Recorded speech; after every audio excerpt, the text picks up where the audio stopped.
Hello friends and मेरे student instrumental method of analysis BP 701T के इस video में हम लोग यूनिट 3 में methodology of thin layer chromatography के पार्ट 3 में इवैल्यूएशन ऑफ क्रोमेटोग्राम के बारे में बात करेंगे। इस वीडियो में हम लोग जो हमारा क्रोमेटोग्राम डेवलप होता है उसको हम लोग किस तरह से इवैल्यूएट करते हैं उसके बारे में बात करेंगे। यहाँ पे हम लोग क्वालिटेटिव और क्वांटिटेटिव दोनों प्रकार के इवैल्यूएशन के बारे में बात करेंगे। मेरा नाम है डॉक्टर महंताब सिंह। तो चलिए शुरू करते हैं। कोई भी सपना साकार करने के लिए सबसे जरूरी है सही कोच का होना। चुनिए doctor PKS and doctor MPS classes को और करें अपने बी फार्म डी फार्म का सपना साकार। Download the app now. तो अगर हम लोग यहाँ पे थिन लेयर क्रोमेटोग्राफी की मेथडोलॉजी के बारे में बात करते हैं तो इसका जो पार्ट 1 और 2 है उसमें हम लोगों ने इसके जो अलग अलग 7 स्टेप्स हैं उनके बारे में बात कर लिया है। उसकी लिंक आपको डिस्क्रिप्शन में मिल जाएगी, वहाँ पे जाके आप उनको भी देख सकते हैं। यहाँ पे हम लोग जो इसका हमारा 8वां स्टेप है, अंतिम स्टेप है, जो कि हमारा इवेल्युएशन ऑफ द क्रोमेटोग्राम कहलाता है, उसके बारे में यहाँ पे बात करेंगे। तो जब हमारा थिन लेयर क्रोमेटोग्राफी कंप्लीट हो जाती है, क्रोमेटोग्राम डेवलप हो जाता है, तो फिर हम लोग उसको इवेल्युएट करते हैं। तो यहाँ पे हम लोग इसको दो तरीके से इवेल्युएट करते हैं। पहला हमारा क्वालिटेटिव इवेल्युएशन कहलाता है और दूसरा हमारा क्वांटिटेटिव इवेल्युएशन यहाँ पे कहलाता है। तो आसान तरीके से कह सकते हैं कि जो हमारा क्वालिटेटिव इवेल्युएशन है उसमें हम लोग ये पता करते हैं कि हमारा जो सैंपल है उसके अंदर कौन सा कंपाउंड है, अमीनो एसिड है कि प्रोटीन है कि ग्लाइकोसाइड है कि कार्बोहाइड्रेट है, क्या उसके अंदर है, उसको अगर हम लोग पता करते हैं तो वो हमारा क्वालिटेटिव इवेल्युएशन कहलाता है। और अगर हम लोग क्वांटिटेटिव इवेल्युएशन के बारे में बात करते हैं तो वहाँ पे हम लोग जो सैंपल है उसके अंदर पर्टिकुलर जो कंपाउंड है वो किस मात्रा में है, किस अमाउंट में है, उसको अगर कैलकुलेट करते हैं तो वो हमारा क्वांटिटेटिव इवेल्युएशन वहाँ पे कहलाता है। तो इस वीडियो में हम लोग इन दोनों के बारे में डिटेल में बात करेंगे। तो सबसे पहले हम लोग यहाँ पे क्वालिटेटिव इवेल्युएशन के बारे में बात कर लेते हैं। तो अगर हम लोग जो हमारा क्रोमेटोग्राम है उसके क्वालिटेटिव इवेल्युएशन के बारे में बात करते हैं तो यहाँ पे हम लोग जो RF की वैल्यू है उसको कैलकुलेट करते हैं, RX की वैल्यू को कैलकुलेट करते हैं और RM की वैल्यू को सिंपली यहाँ पे कैलकुलेट करते हैं। तो सबसे पहले हम लोग यहाँ पे जो हमारा RF की वैल्यू है उसके बारे में बात कर लेते हैं। तो अगर हम लोग RF की वैल्यू के बारे में बात करते हैं तो ये हमारा यहाँ पे सिंपली कहलाता है रिटार्डेशन फैक्टर के नाम से हम लोग इसको इंडिकेट करते हैं। तो सबसे पहले हम लोग इसकी डेफिनेशन को देख लेते हैं। तो जो हमारा RF की वैल्यू है is defined as the distance travel by the substance relative to the solvent. तो जो हमारा सॉल्वेंट है उसके कंपैरिजन में, उसके रिलेशन में हमारा सब्सटेंस हमारी प्लेट के ऊपर कितना डिस्टेंस ट्रेवल कर रहा है वो हमारा सिंपली यहाँ पे RF की वैल्यू कहलाता है। तो अगर हम लोग जो हमारा RF की वैल्यू है उसके बारे में बात करते हैं तो अगर ये हमारा जो कंपाउंड है उसका जो पार्टीशन कोएफिशिएंट होता है उसी का सिंपली यहाँ पे एक फंक्शन होता है कि जो हमारा कंपाउंड है उसकी हमारी स्टेशनरी फेज और मोबाइल फेज के बीच में क्या पार्टीशन कोएफिशिएंट है, क्या अफिनिटी है, उसके ऊपर हमारा RF की वैल्यू यहाँ पे सिंपली डिपेंड करती है। तो अगर हमारा जो कंपाउंड है उसकी अफिनिटी हमारे स्टेशनरी फेज के साथ में ज़्यादा होगी तो उस कंडीशन में क्या होगा कि फिर वो हमारे प्लेट के ऊपर हमें कम ट्रेवल करते हुए देखने को प्राप्त होगा। और अगर वो वहाँ पे करेगा, कह सकते वो कम अगर वहाँ पे वो ट्रेवल करेगा तो उस कंडीशन में फिर हमारा जो वहाँ पे RF की वैल्यू है वो हमें कम होते हुए देखने को प्राप्त होगी। और अगर हमारा जो वहाँ पे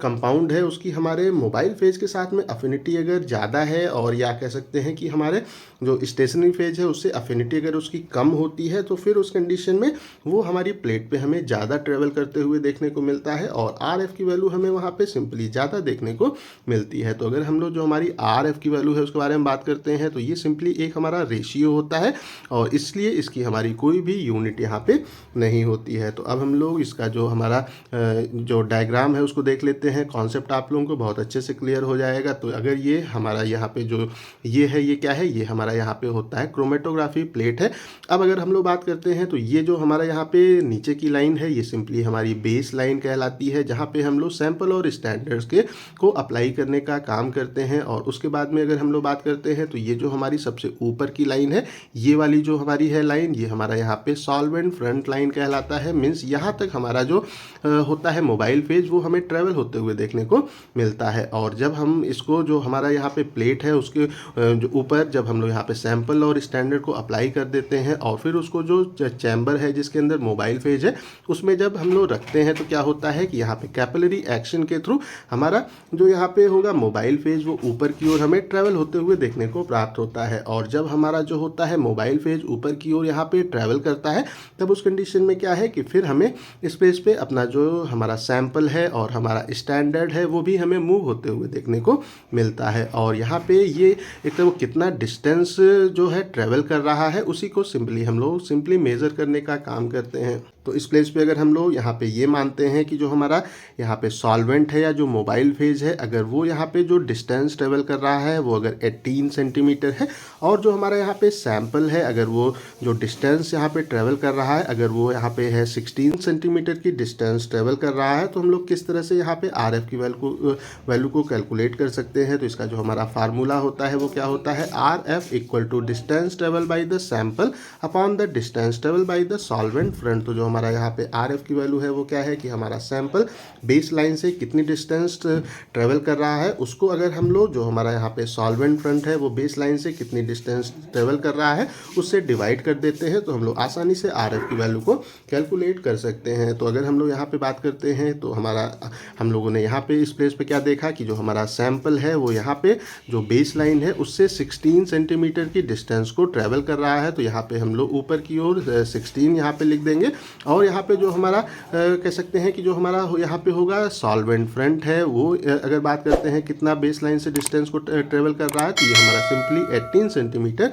यहाँ पे ट्रेवल कर रहा है। तो फिर हम लोग इसको 18 से सिंपली डिवाइड करने का काम करेंगे। तो जब हम लोग इसको यहाँ पे कैलकुलेट करेंगे तो वैल्यू हमारी 0.89 हमें आते हुए देखने को प्राप्त हो जाएगी, और इसको फिर हम लोग स्टैंडर्ड से कंपेयर करने का सिंपली काम करते हैं। तो अगर हम लोग बात करते हैं कि अगर जो हमारी आर एफ की वैल्यू है अगर वो 1 आती है तो उसका हमारा यहाँ पे क्या मतलब होता है, तो उस कंडीशन में क्या होता है, हम ये कह सकते हैं कि जो हमारा सैंपल है उसकी हमारे स्टेशनरी फेज के साथ में किसी भी प्रकार की कोई भी अफिनिटी यहाँ पे जो है नहीं है। तो इस कंडीशन में क्या है कि अगर इसकी जो अफिनिटी है वो हमारे जो यहाँ पे स्टेशनरी फेज है उसके साथ में नहीं होगी, तो क्या होगा कि हमारा यहाँ पे वो जितना सॉल्वेंट का मूवमेंट होगा उतना ही हमें अपने सैंपल का भी मूवमेंट देखने को प्राप्त होगा। हमें यहाँ पे जो सैंपल है वो भी यहाँ पे देखने को प्राप्त होगा। तो इस कंडीशन में ये हमारा 18 और 18 हो जाएगा, तो 18/18 ये हमारा सिंपली 1 हो जाएगा। और अगर हमारी जो आर एफ की वैल्यू है वो यहाँ पे 0 आती है तो इसका हमारा यहाँ पे होगा ये मतलब कि जो हमारा यहाँ पे सैंपल है उसकी हमारे स्टेशनरी फेज के साथ में जो अफिनिटी है वो काफ़ी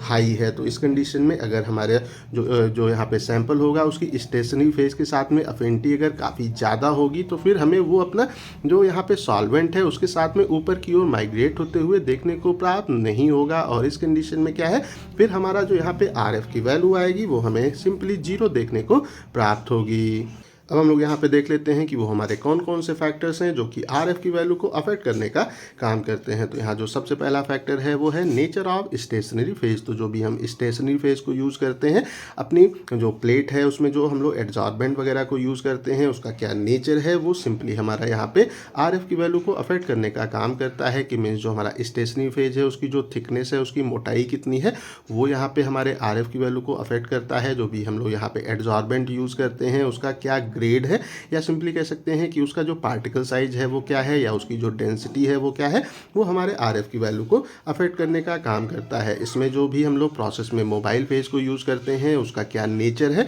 ये भी हमारे आर एफ की वैल्यू को अफेक्ट करने का काम करता है। एटमॉस्फेरिक जो टेम्परेचर है वो क्या है वो भी हमारे आर एफ की वैल्यू को अफेक्ट यहाँ पे करता है। और जो हम यूज़ करते हैं डेवलपिंग चैम्बर यूज़ करते हैं जिसमें हम लोग अपनी टीएलसी को डेवलप करते हैं उसका क्या साइज है वो भी हमारे आर एफ की वैल्यू को सिंपली यहाँ पे अफेक्ट करने का काम करता है। अब हम लोग बात कर लेते हैं कि जो हमारा यहाँ पे है दूसरी वैल्यू जो कि आर एक्स वैल्यू कहलाती है उसके बारे में यहाँ पे बात कर लेते हैं। तो अगर हम लोग आर एक्स की जो वैल्यू है उसकी डेफिनेशन के बारे में बात करते हैं तो it is defined as the ratio between the distance travel by the sample to the distance travel by the reference substance from the baseline. तो जो हमारी बेस लाइन है उससे जो हमारा सैंपल है वो कितनी डिस्टेंस ट्रेवल कर रहा है और उसको अगर हम लोग यहाँ पे जो हमारा यहाँ पे वो रेफरेंस या स्टैंडर्ड सब्सटेंस है वो बेस लाइन से कितने डिस्टेंस को ट्रेवल कर रहा है, अगर इन दोनों का रेशियो हम लोग कैलकुलेट करते हैं तो वो सिंपली हमारा आर एक्स की वैल्यू यहाँ पे कहलाता है। और एक्स यहाँ पे जो हमारा है वो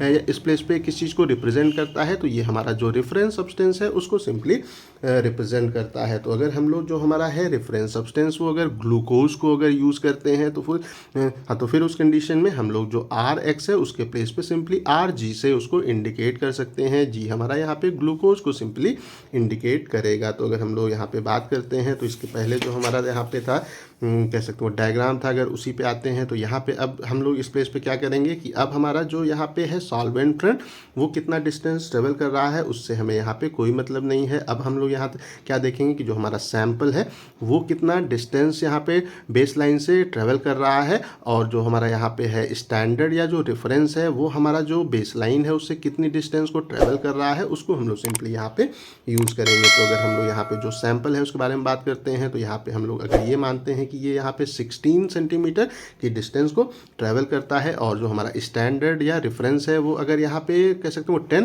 सेंटीमीटर की डिस्टेंस को अगर यहाँ पे ट्रैवल करता है, तो फिर हम लोग किस तरीके से इसको यहाँ पे करते हैं वो कैलकुलेट करते हैं। तो फिर हम लोग यहाँ पे जो फार्मूला है उसको हम लोग यूज़ करते हैं। तो यहाँ पे हमारा क्या है आर एक्स या जो हमारा आर जी है ये क्या होता है distance travel by the sample from the base line upon the distance travel by the reference from the baseline. तो यहाँ कंफ्यूज मत होइएगा, स्टैंडर्ड को ही हम लोग रेफरेंस के नाम से भी इंडिकेट करते हैं। तो फिर यहाँ पे इस प्लेस पे क्या हो जाएगा 16/10 हो जाएगा, और ये हमारा 1.6 सिंपली यहाँ पे आ जाएगा। तो इस तरीके से हम लोग जो हमारा आर एक्स या आर जी की वैल्यू है उसको यहाँ पे आसानी से कैलकुलेट कर लेते हैं। उसके बाद में जो हमारा यहाँ पे है तीसरा है वो क्या है आर एम वैल्यू। तो अगर हम लोग आर एम वैल्यू के बारे में बात करते हैं तो ये क्या होता है, ये एक प्रकार का हमारा क्वालिटेटिव जो एनालिसिस है उसकी तरह हम लोग इसको उपयोग करते हैं, और इसमें हम लोग इस चीज़ को फाइंड आउट करने का काम करते हैं कि जो भी हमारे वहाँ पे कंपाउंड्स वगैरह हैं क्या वो एक यहाँ पे होमोलॉगस सीरीज को बिलोंग कर रहे हैं कि वहाँ पे वो नहीं कर रहे हैं, उसको हम लोग सिंपली डिटरमाइन करने का काम करते हैं। आसान तरीके से कह सकते हैं कि हमारा यहाँ पे जो होता है कह सकते हैं होमोलॉगस हमारी वो सीरीज़ है वो क्या होती है, ये हमारे कह सकते हैं ऐसे कंपाउंड हैं जो कि एक ही तरह का अगर उनका स्ट्रक्चर होता है, एक ही तरह की प्रॉपर्टी है, तो वो फिर हमारा एक प्रकार का होमोलॉगस सीरीज़ के रूप में हम लोग उनको यहाँ पे इंडिकेट करते हैं। तो अगर हमारा जो वहाँ पे कंपाउंड्स हैं अगर वो वहाँ पे एक होमोलॉगस जो सीरीज़ है उसके होंगे, तो फिर हमें जो हमारा डेल्टा आर एम की वैल्यू है वो हमें यहाँ पे सिंपली कांस्टेंट देखने को प्राप्त होगी, ये वहाँ पे हमें चेंज होते हुए देखने को प्राप्त नहीं होगी। तो अगर हम लोग इसके फार्मूले के बारे में बात करते हैं तो ये क्या होता है हमारा जो यहाँ पे है डेल्टा आर एम ये इक्वल होता है लॉग इन ब्रैकेट 1/RF-1 के ये यहाँ पे इक्वल होता है। इस फार्मूले को यूज़ करके हम लोग आसानी से आर एम की वैल्यू को कैलकुलेट कर सकते हैं। तो अब हम लोग यहाँ पे क्वांटिटेटिव इवैल्यूएशन के बारे में बात कर लेते हैं। तो जो हमारा क्रोमेटोग्राम है उसका हम लोग क्वांटिटेटिव इवैल्यूएशन किस तरह से करते हैं उसके बारे में अब हम लोग बात करेंगे। तो यहाँ पे हम लोग दो प्रकार के मेथड्स को यूज़ करते हैं, पहला हमारा डायरेक्ट मेथड कहलाता है और दूसरा हमारा इनडायरेक्ट मेथड यहाँ पे कहलाता है। तो सबसे पहले हम लोग जो डायरेक्ट मेथड है उसके बारे में बात कर लेते हैं। तो यहाँ पे जो हमारा सबसे पहला मेथड है वो क्या है विजुअल कंपेरिजन और विजुअल असेसमेंट ऑफ द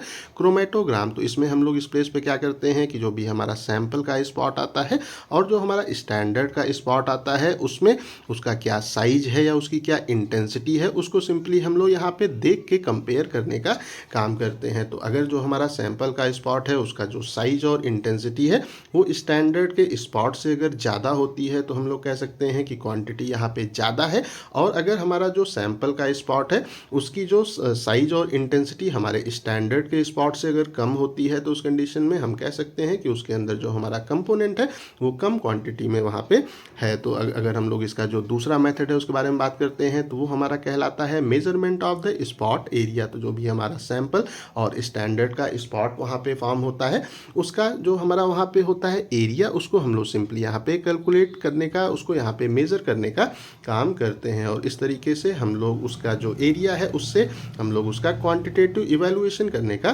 काम करते हैं। उसके बाद में हमारा जो है तीसरा वो कहलाता है डेंसिटोमेट्री। तो अगर हम लोग इसके बारे में बात करते हैं तो जो भी हमारा वहाँ पे फॉर्म होता है स्पॉट का जो हमारा कलर होता है वो उसकी क्या इंटेंसिटी है, वो वहाँ पे कितना गाढ़ा या हल्का है उसको यहाँ पे हम लोग करने के लिए पता एक डेंसिटोमीटर को यूज़ करते हैं और उससे फिर हम लोग उसकी क्वांटिटी को मेज़र करने का काम करते हैं। तो आसान तरीके से कह सकते हैं कि अगर हमारा जो वहाँ पे स्पॉट है उसका जो कलर है उसकी इंटेंसिटी अगर ज़्यादा होगी तो उस कंडीशन में उसकी क्वांटिटी भी वहाँ पे ज़्यादा होगी, अगर उसकी उसकी इंटेंसिटी स्टैंडर्ड से कम होगी तो उस कंडीशन में उसकी क्वांटिटी भी वहाँ पे सिंपली स्टैंडर्ड से कम होगी। अब हम लोग यहाँ पे जो इसका हमारा है अंतिम मेथड वो है हमारा डायरेक्ट स्पेक्ट्रोफोटोमेट्री। तो अगर हम लोग इसके बारे में बात करते हैं तो जो भी हमारा कंपोनेंट हम लोग अपने थिन लेयर क्रोमेटोग्राफी में सेपरेट करते हैं, फिर उसको हम लोग यहाँ पे हम लोग स्पेक्ट्रोफोटोमेट्री का जो मेथड है उसको उपयोग करके इवेलुएट करने का काम करते हैं। तो इस प्लेस पे हम लोग क्या करते हैं कि जो भी हमारा सब्सटेंस उसके अंदर है उसकी जो होता है कह सकते हैं कि मैक्सिमम जो एब्जॉर्प्शन की वेवलेंथ है उस पे उसका क्या एब्जॉर्बेंस आ रहा है उसको सिंपली हम लोग यहाँ पे मेज़र करने का काम करते हैं और उससे फिर हम लोग उसका क्वांटिटेटिव इवेल्युएशन वहाँ पे करते हैं। अब हम लोग अपना जो हमारा इसका अंतिम मेथड है जो कि इनडायरेक्ट मेथड है उसके बारे में बात कर लेते हैं। तो अगर हम लोग इसका जो हमारा इनडायरेक्ट मेथड है उसके बारे में बात करते हैं तो ये सिंपली हमारा यहाँ पे इल्यूजन टेक्निक के नाम से हम लोग इसको इंडिकेट करते हैं।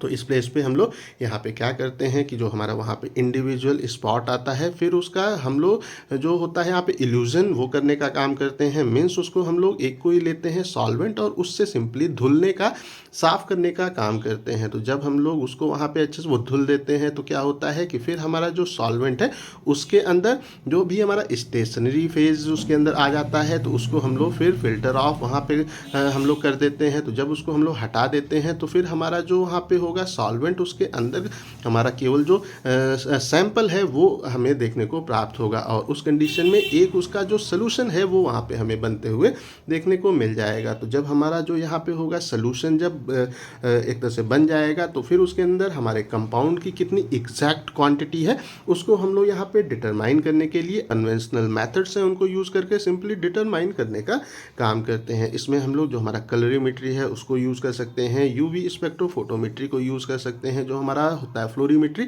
उसको यूज़ कर सकते हैं और भी जो हमारे वहाँ पे एक तरह से मेथड है हमारे जो कंपाउंड है उसके लिए अप्रोप्रिएट जो हमारे मेथड है उसको यूज़ करते हैं और फिर हमारा जो उसका सलूशन है उसके अंदर कितनी एग्जैक्ट क्वांटिटी उसकी है उसको सिंपली हम लोग डिटरमाइन करने का काम करते हैं। तो आई थिंक सो यहाँ पे इवेल्युएशन ऑफ द क्रोमेटोग्राम आपको अच्छे से समझ में आ गया होगा। अगर अभी भी कहीं कोई कन्फ्यूज़न है तो कमेंट करके पूछ सकते हैं। इस टॉपिक का PDF आपको डिस्क्रिप्शन में मिल जाएगा। इस वीडियो को लाइक करें, अपने दोस्तों के साथ शेयर करें और ऐसे ही वीडियोज़ को देखने के लिए हमारे चैनल को सब्सक्राइब करना बिल्कुल भी ना भूलें और हमारे ऐप को भी इंस्टॉल करना बिल्कुल भी ना भूलें। Thank you.